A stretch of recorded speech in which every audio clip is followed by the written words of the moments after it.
ఇప్పుడు ప్రొద్దుటూరు నుంచి మీరు ఇక్కడ దాకా వచ్చారు అంటే చాలా ఇప్పుడు చూస్తున్నాం కొన్ని ఛానల్స్లలో చూసాము ఇప్పుడే కాదు కొన్ని ఇయర్స్ నుంచి కూడా చూస్తున్నాం సార్ మీ ఇంటర్వ్యూస్ ఏంటి అంటే కూడా ఈ సనాతన ధర్మం కానీ మన హిందూ సాంప్రదాయం కానీ అసలు హిందువుల్లో లేనే లేదు అంటున్నారు మీరు అసలు ఎవరు పాటిస్తున్నారు అంటున్నారు అసలు ఏం చెప్దాం అనుకుంటున్నారు మేడం ఈ ప్రస్తుతం మన భారతదేశంలో మనకి ఎవరికి తెలిసినా కూడా గత 20 సంవత్సరాలు లేదా 30 సంవత్సరాల నుంచి మాత్రమే మనకు అన్ని ట్రెండ్ కానీ సిస్టమ్ కానీ తెలుసు మేడం. ఇప్పుడు ఎవరైతే ఈ ఇండియాలో జీవిస్తూ ఉన్నారో వీళ్ళందరూ క్రిస్టియన్ హిందూ సాంప్రదాయాన్ని మాత్రమే జీవిస్తున్నారు. పూర్తి హిందూ సాంప్రదాయం కాదు. హిందూ సాంప్రదాయం అని చెప్పేదానికి మన కాడ ఎటువంటి ఆధారాలు లేవు. ఇవన్నీ కూడా హిందూ అనేదానికి ఒక నిర్దిష్టమైన బుక్ ఉండాలి, అంటే ఒక గ్రంథం ఉండాలి. హిందువులకంటూ గ్రంథం లేదు. క్రిస్టియన్స్కు బైబిల్ ఉంది. Bible means nothing. ఏ విధి విధానాలలో వాళ్ళు జీవించాలి అనేదే బైబిల్. ముస్లిమ్స్కు ఖురాన్. ఏ విధి విధానాల్లో జీవించాలి అన్నదే వాళ్ళది.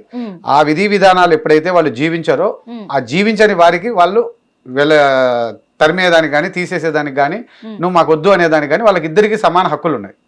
హిందూ ధర్మంలో ఏముంది? హిందూ ధర్మంలో అటువంటి రూల్స్ రెగ్యులేషన్స్ బుక్ ఏమన్నా మనకు ఉందా? మనకంటూ ఒక గ్రంథం ఉందా? ఒక విధి విధానాలలో జీవిస్తూ ఉన్నారు తప్ప మనకంటూ రూల్స్ లేవు. చాలా మంది ఇప్పుడు కొత్తగా కొద్దిమంది రూల్స్ హిందూ హిందూ హిందూ అంటారు. అసలు హిందూ ధర్మం అనే పుట్టుకే లేదు. క్రిస్టియానిటీకి పుట్టుక ఉంది, ఏదో యేసుప్రభుకి పుట్టించారంటారు, ఆయనకు అల్లా పుట్టించారంటారు, ఆయనకు ఒక పేరు ఉంది, ఈయనకు ఒక పేరు ఉంది. ఆయనకు ఒక చోట జన్మస్థలం ఉంది, ఆడికి వెళ్తారు, జెరూసలంకి వెళ్తారు. క్రిస్టియన్స్ యేసుప్రభు కోసం జెరూసలంకి వెళ్తారు, ఈయన కోసం మక్కాకి వెళ్తారు.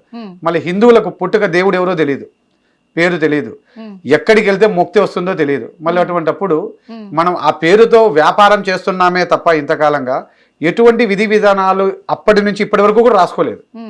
మన భారత రాజ్యాంగం కూడా క్రిస్టియానిటీని సంబోధించే ఉంది తప్ప హిందూ ధర్మం గురించి ఎక్కడా లేదు రాజ్యాంగం. ఇప్పుడు కాదు, గతంలో కూడా లేదు.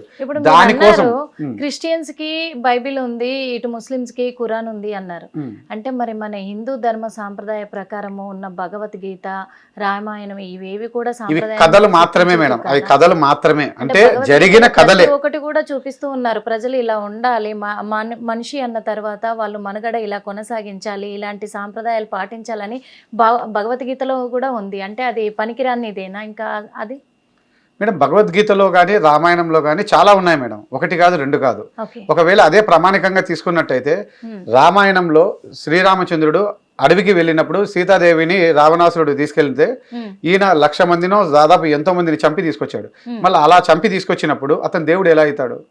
ఓని ఆయన యుద్ధం చేసి తీసుకొచ్చాడే అని అనుకున్నాం. ఒకవేళ తీసుకొచ్చిన తర్వాత 2 తూర్లు అగ్నిప్రవేశం చేశారని చెప్తారు. అంటే ఆడవారికైనా అగ్నిప్రవేశం? ఏం శ్రీరామచంద్రుడు అంతవరకు కరెక్ట్ గా ఉన్నాడని ఎలా చెప్తారు? ఆమెకు అగ్నిప్రవేశం చేసినప్పుడు మళ్ళీ రాముడికి ఎందుకు రాముడికి కూడా అటువంటి పరీక్ష ఎందుకు పెట్టలేదు? అదే సందర్భంలో సీతాదేవిని తర్వాత కాలంలో అడవిలో వదిలిపెట్టాడు. అడవిలో ఎందుకు వదిలిపెట్టాలి? వాళ్ళ తండ్రి కాడ ఎందుకు వదిలిపెట్టలేదు? ఆయన ఒక రాజు కుమార్తె కదా. అటువంటిప్పుడు అక్కడ వదిలిపెట్టకుండా అడవిలో వదిలిపెట్టడంలో ఉద్దేశం ఏంది? ఒకవేళ అదే ధర్మం, అదే హిందూ ధర్మం అయితే ఇప్పుడు దాన్ని అందరూ యాక్సెప్ట్ చేస్తారా? అదే మహాభారతంలో కూడా ఈ రాముణ్ణి ఎక్కడ మంచివాడు అంటారంటే ఏకప్రత్నివ్రతుడు అనే ఒక పదానికి మాత్రమే ఆయన్ని ఒక కేర్ ఆఫ్ అడ్రస్ గా తీసుకుని దేవుడిగా కొద్దిమంది ఆరాధిస్తున్నారు. అందరూ కాదు. ఆయన ఎప్పుడు దేవుడు కాదు, ఒక రాజ్యానికి రాజు మాత్రమే. ఆయన దేవుడు మాత్రమే కాదనట్లేదు. కాకపోతే ఏంటి అంటే ఆ రాజ్యాన్ని కాపాడిన ఒక పాలకుడిగా ఆయన రాజ్యాన్ని కాపాడలేదు మేడం. ఆయన అడవిలో ఉండంగా మాత్రమే ఇదంతా సంఘటన జరిగింది. ఇది ఒక ఊహ. అంటే ప్రజలకు మంచి చేయలేదంటారా? రాజ్య ప్రజలకి ఎవరు చెప్తారు మేడం? ఇవేవి కనిపించవు కదా. మనకు కనిపించింది ఏంటి? మన కాడ ఆధారాలు ఉన్నప్పటి నుంచి మాత్రమే మన కళ్ళకు కనిపించింది. అవన్నీ కల్పితాలు. అంటే నిజం అవ్వచ్చు, నిజం కాకపోవచ్చు. బట్ దాంట్లో ఉన్న నిజాన్నే తీసుకొని మనం మంచిని అనుకొని మనం జీవిస్తున్నాం. దాంట్లో ఎటువంటి తప్పు లేదు. రామాయణాన్ని నేను తప్పుపట్టట్లేదు. అయితే రామాయణాన్ని దేవుడు అనే చెప్పే పదానికి నేను తప్పుపడుతున్నా. ఎవరైతే ఒక వ్యక్తిని చంపుతారో అతను దేవుడు ఎప్పటికీ కాలేడు. యేసుప్రభు ఎవరిని చంపలేదు కాబట్టి దేవుడిగా ఆరాధించారు. అల్లా ఎవరిని చంపలేదు కాబట్టి వాళ్ళని దేవుడిగా ఆలోచిస్తున్నాడు. అల్లా ఒకరిని చంపమని చెప్పలేదు, యేసుప్రభు ఒకరిని చంపమని చెప్పలేదు. వాళ్ళ బుక్కులో కూడా లేవు. ఇప్పుడు మనం చెప్పబడిన దేవుడే. ఇప్పుడు శ్రీరామచంద్రుడే 1,00,000 మందిని చంపాడు, కృష్ణుడు 1,00,00,000 మందిని చంపాడు అంటారు. దేనికోసం చంపారు? ధర్మం కోసం చంపారంటున్నారు. నిజంగా ధర్మం కోసం అంటే ఏ ధర్మం కోసం? వాళ్ళ ధర్మం కోసమా, హిందూ ధర్మం కోసమా? సార్ రాక్షసులు పాలించడానికి వచ్చినప్పుడు నా ప్రజలు బ్రతకరు అనుకున్నప్పుడు ఏం చేయాలి ఆ రాజు? మేడం ఇక్కడ రాక్షసులు అనే పదమే తప్పు మేడం. ఇక్కడ రాక్షసులు అంటే అందరూ మనుషులే మేడం. వాడి బుద్ధి చెడ్డది. అదే అప్పుడు మన ఉన్న- చిట్టబుద్ధి మారట్న అలానే మారట్న అనుకుందాం ఏం మేడం, చేస్తారు? ఒకవేళ అలానే అనుకుందాం మేడం, మీరు అనుకున్న ప్రకారమే అయితే ఇప్పుడు ఒసామా బిన్ లాడెన్ కానీ ఎంతో మంది ముస్లింలు ఎవరైతే దేశాలు ఉన్నాయో వాళ్ళు కూడా ఎంతో మంది ఇతర దేశాల మీద యుద్ధాలు చేస్తున్నారు. వాళ్ళ ధర్మం కోసం వాళ్ళు యుద్ధాలు చేస్తున్నారు. అప్పుడు వాళ్ళందరూ కూడా దేవుళ్ళేనా? ఎట్లా అవుతారు? మళ్ళీ రాముడు చేసింది ఎట్లా? రాముడు కానీ కృష్ణుడు కానీ చేసింది వాళ్ళ రాజ్యం కోసం వాళ్ళు యుద్ధాలు చేశారు కానీ ధర్మం కోసం యుద్ధాలు చేయలేదు. అది ధర్మం అని చెప్పడం తప్పు. వాళ్ళ దగ్గర కొన్ని అతీత శక్తులు ఉన్నాయి కాబట్టి అతీత శక్తులు ఉంటే యుద్ధం ఎందుకు చేయాలి మేడం? మళ్ళీ యుద్ధం ఎందుకు చేయాలి? అతీత శక్తులు ఉంటే ఒక్కతే బస్ అనొచ్చు కదా. అన్నింటికి అవి పనికిరావు కదా, అన్నింటికీ శక్తులు ఉపయోగించలేరు కదా. ఎందుకు అనంటే కూడా ఇప్పుడు ఒక రాజ్యాన్ని కాపాడుకోవాలి అనుకున్నప్పుడు కూడా శక్తుల్ని ఉపయోగించుకోవాలి అంటే ప్రతి ఒక్కరు అదే మంత్రాన్ని అదే తంత్రాన్ని నేర్చుకుంటారు ప్రజలు కూడా. అది ఖచ్చితంగా అవుతుంది. ఇంకొకటి మీరు అన్నారు క్రిస్టియన్స్లో ఇప్పుడు యేసుప్రభు చెప్పలేదు ఎవరిని చంపలేదు అని చెప్పేసి అన్నారు, ఇటు ముస్లిం కూడా ఎవరిని చంపలేదు అల్లా కూడా అని చెప్పేసి మీరు అన్నారు. ఒకటి ఎందుకు సీతమ్మ వారిని అడవుల పాలు చేశాడు, అగ్ని ప్రవేశం చేశాడు అని అన్నారు. వాళ్ళ నాన్న దగ్గర దించొచ్చు కదా, తీసుకుపోయి అడవుల్లో ఎందుకు వదిలిపెట్టాడు అని అంటున్నారు కదా. ఈ రోజుల్లో కూడా చాలా మంది భార్యల్ని భర్తలు హింస పెడుతున్న వాళ్ళు ఉన్నారు, వదిలేసిన వాళ్ళు ఉన్నారు. కేవలం హిందువులలోనే కాదు, అన్ని మతాల్లోనూ. ఇంకొకటి క్రిస్టియన్స్ లో లేరాలా? ఖచ్చితంగా ఉన్నారు. ఒకటి మీరు ఇంకొకటి కూడా అంటున్నారు సార్, ఇప్పుడు మనకు కల్పితాలు కథలుగా చూపించారు కాబట్టి అవి కల్పించేసి మనకు చూపించారు కాబట్టి మనం నమ్ముతున్నాము అన్నారు.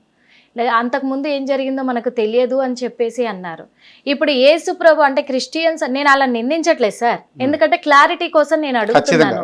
ఎందుకంటే ఇటు ముస్లిమ్స్ కావచ్చు క్రిస్టియన్స్ కావచ్చు, మరి వాళ్ళ చరిత్ర ఎవరికి తెలుసు సార్? అంతకుముందు వాళ్ళు కూడా కల్పించిందే మనం విన్నాము, చూపించిందే మనం నమ్మాము.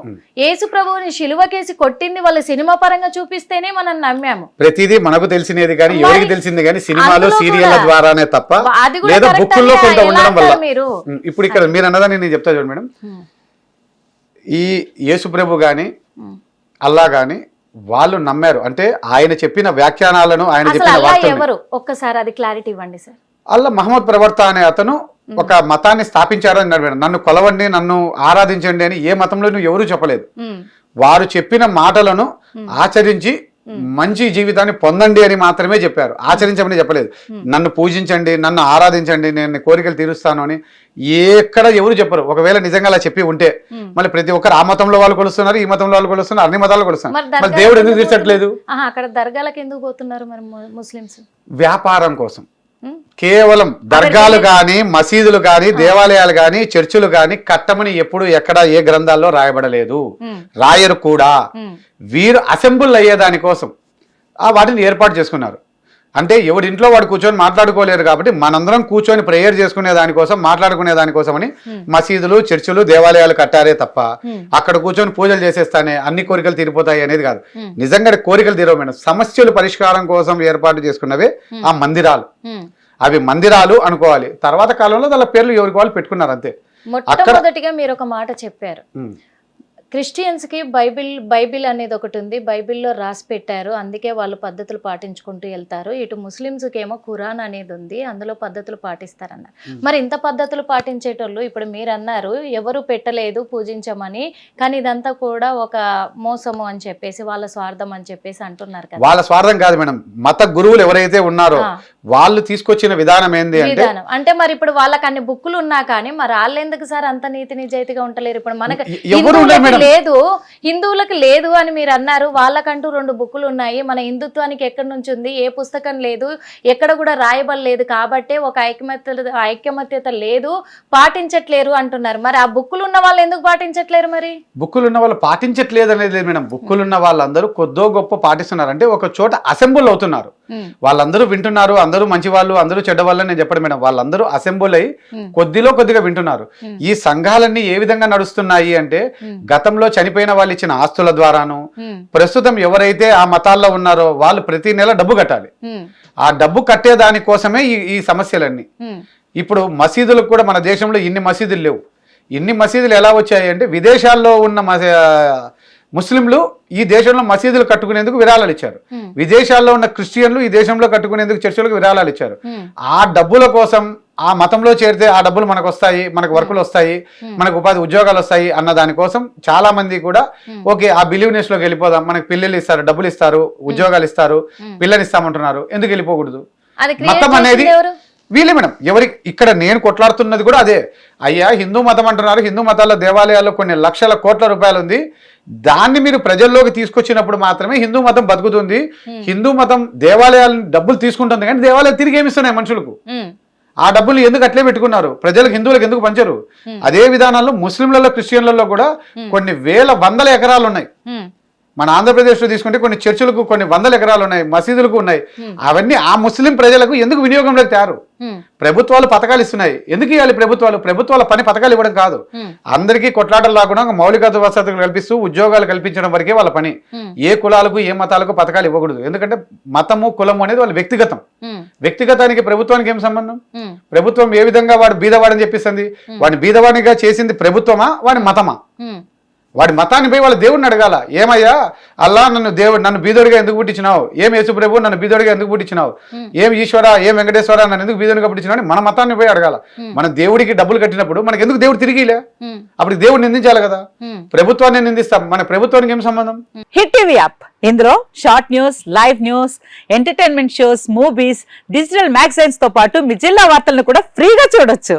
ఇంకెందుకు ఆలస్యం, వెంటనే హిట్ టీవీ యాప్ ని డౌన్లోడ్ చేసుకుని ఫ్రీగా ఎంటర్టైన్మెంట్ పొందండి. Hit TV app. Hit TV app. Please download hit TV app. Hit TV app ని ఫ్రీగా డౌన్లోడ్ చేసుకొని ఎంజాయ్ చేయండి. మీకు నచ్చిన ఎంటర్టైన్మెంట్ కోసం హిట్ టీవీ యాప్ ని ఫ్రీగా డౌన్లోడ్ చేసుకుని ఎంజాయ్ చేయండి. హిట్ టీవీ యాప్ ని డౌన్లోడ్ చేసుకుని ఆస్వాదించండి, ఆశీర్వదించండి. ఇంతమంది సెలబ్రిటీలు హిట్ టీవీ యాప్ ని డౌన్లోడ్ చేసుకోండి అని చెప్తున్నారంటే ఎంత మంచి యాప్ ఆలోచించండి. అమెరికా అమెరికా అమెరికా అమెరికాలో చదవాలనుకునే వాళ్ళకి విశ్వసనీయమైన పేరు మన శౌర్య కన్సల్టెన్సీ. UK లో 1 year masters, UK లో 1 year masters, 2 years work permit up to 5 years visa. Contact Saurya Consultancy. Contact 89851 89851.